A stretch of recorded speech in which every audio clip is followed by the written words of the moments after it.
speak. Peradventure there shall 30 be found there. And he said, I will not do it if I find 30 there. And he said, Behold now, I have taken upon me to speak unto the Lord. Peradventure there should be 20 found there. And he said, I will not destroy it for 20's sake. But it had to be a lot of wicked people. That city had to be almost totally wicked. You understand what I'm saying? But the Lord never going to destroy the righteous with the wicked. What he's going to do, he's going to deliver the righteous. Then he's going to go on and destroy the wicked.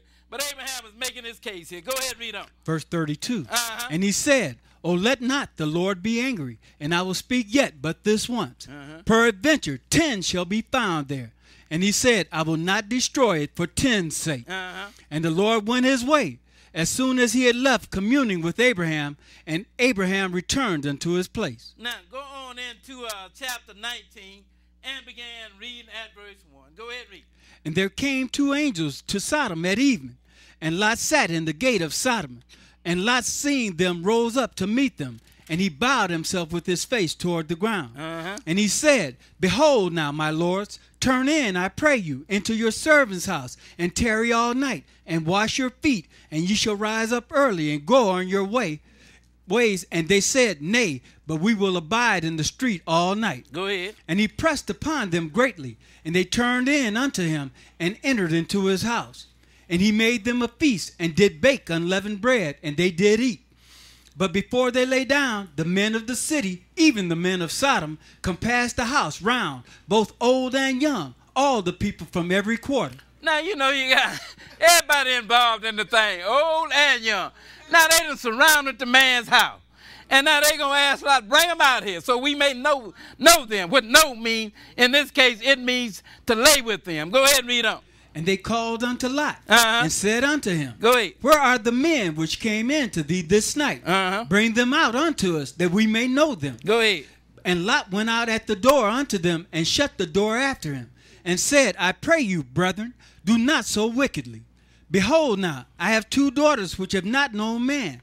Let me, I pray you, bring them out unto you, and do ye to them as is good in your eyes, only unto these men do nothing. For therefore came they under the shadow of my roof. So, you know, this is where the term sodomy came from, because of these evil acts that these people of Sodom and Gomorrah was doing. That is where the term came from. Go ahead and read on. Verse 9. Go ahead. And they said, Stand back. And they said again, This one fellow came in to sojourn, and he will needs be a judge. Now will we deal worse with thee than with them. And they pressed sore upon the man, even Lot, and came near to break the door. Now, so they couldn't, you know, Lot wasn't going to bring them out, so we'll do you then. Go ahead and read on. But the men put forth their hand, and pulled Lot into the house to them, and shut to the door. Go ahead. And they smote the men that were at the door of the house with blindness, both small and great, so that they wearied themselves to find the door. Now, this is what the angels did to the men that was trying to get in. You know, he smote them with blindness so they couldn't find the door. Go ahead and read on. And the men said unto Lot, Hast thou here any besides son-in-law, and thy sons, and thy daughters, and whatsoever thou hast in the city, bring them out of this place. So now the Lord getting ready to deliver the righteous. You understand what I'm saying? Because he just like Abraham was pleading for Lot, really. He said, no, you know, he ain't going to destroy the righteous with the wicked. He going to deliver the righteous, then he going to destroy the wicked, because that is how God operates. Go ahead and read on. For we will destroy this place, because the cry of them is waxing great before the face of the Lord. Go ahead. And the Lord has sent us to destroy it. Now the Lord sent them now to destroy this place. Sent the angels there. Go ahead and read on. And Lot went out, and spake unto his sons-in-law, which married his daughters, and said, Up, get you out of this place. For the Lord will destroy this city. But he seemed as one that mocked unto his sons-in-law. Now he seemed as one that mocked unto his sons-in-law. So they might have been entangled in that thing too. They said trunk is up and open in a maroon Chevy Monte Carlo. B182865. Your trunk is open. If that belongs to anybody in here. Okay. All right. Huh? Okay. Well, let somebody let him know up there. Where do we stop? Verse 15. Go ahead and read. And when the morning arose, then the angels hastened Lot, saying, Arise, take thy wife and thy 2 daughters, which are here, lest thou be consumed in the iniquity of the city. Now, he said, now, you know, you take your wife and you take your 2 daughters, and you get out of the city, at least you be consumed with the iniquity of this city, because the Lord have sent them to destroy the place. Go ahead and read on. And while he lingered, the men laid hold upon his hand, and upon the hand of his wife, and upon the hand of his 2 daughters. You know, Lot was fumbling around. He was taking too long, so they ain't just grabbed, man, come on out of here. Go ahead and read on. The Lord being merciful unto him, and they brought him forth and set him without the city. Go ahead. And it came to pass, when they had brought them forth abroad, that he said, Escape for thy life. Look not behind thee, neither stay thou in all the plain. Escape to the mountain, lest thou be consumed. Now, I want you to skip down to verse 24 and continue reading. Go ahead and read. Then the Lord rained upon Sodom and upon Gomorrah brimstone and fire from the Lord out of heaven. So now the Lord done rain fire and brimstone on this place here. So now he done rain fire and brimstone out of heaven. Go ahead and read. And he overthrew those cities and all the plain, and all the inhabitants of the cities, and that which grew upon the ground. Go ahead. But his wife looked back from behind him, and she became a pillar of salt. Now his wife looked back. So, you know, what's she looking back for? Lord done say, you know, you get out of here, and you don't look back. But now she done look back, and the Lord done turned her to a pillar of salt. Go ahead and read on. And Abraham got up early in the morning to the place where he stood before the Lord. And he looked toward Sodom and Gomorrah, and toward all the land of the plain. And behold, and lo, the smoke of the country went up as the smoke of a furnace. And it came to pass, when God destroyed the cities of the plain, that God remembered Abraham, and sent Lot out of the midst of the overthrow, when he overthrew the cities in which Lot dwelt.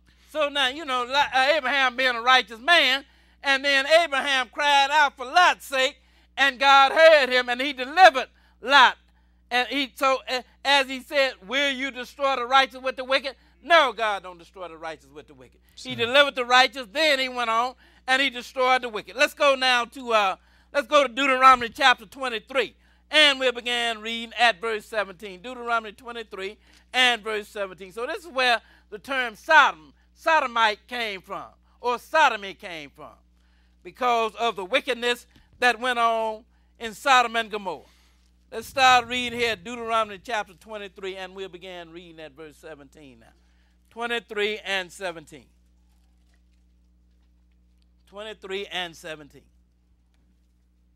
Okay, go ahead and read. There shall be no whore of the daughters of Israel. Now he said, there shall be no whore of the daughters of Israel. Go ahead and read. Nor a sodomite of the sons of Israel. Nor a sodomite of the sons of Israel. This is law. You understand what I'm saying? Even though God made it law, it's still persistent anyway. But then you are supposed to have been punished for it. And I'm going to show you the type of punishment later on, what God had meted out for this kind of behavior. So now he said, don't let there be a whore of the daughters of Israel, and don't let there be a sodomite of the sons of Israel. Go ahead and read on. Thou shalt not bring the hire of a whore, or the price of a dog, into the house of the Lord thy God now for any vow. You know, this dog talking about a male prostitute, because, you know, you get men nowadays. You know, it ain't nothing new. You know, it went on way back then. That's why God set this law up. You understand what now you still have them today, don't you?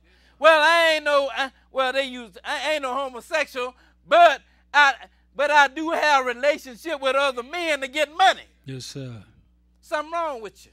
Sir. That's why God said not only did the one that was professing to be homosexual was to be destroyed, but anybody that had any dealings with him was to be destroyed as well. Because you was just as wicked as they are. You understand what I'm saying? Sir. So now, Lord said, don't bring the hire of a whore, which is payment received, or the price of a dog, into the house of the Lord. Go ahead and read on. Into verse 18. Go ahead. For even both these are abomination unto the Lord thy God. See what I say? Even both of these are an abomination unto the Lord thy God. Now, let's go over to 1 Kings chapter 14. And we'll begin reading at verse 21. 1 Kings 14, we'll begin reading at verse 21. We're going to get into the New Testament a little bit later. You're going to see that, you know, there was still punishment for these type of acts. Let's go to 1 Kings chapter 14 and verse 21. You know, although the Lord had a law against it, it's still persistent anyway. And you had certain kings that Israel had that allowed these things to happen. Then you had certain kings, they did what they were supposed to do about this. Let's start reading here at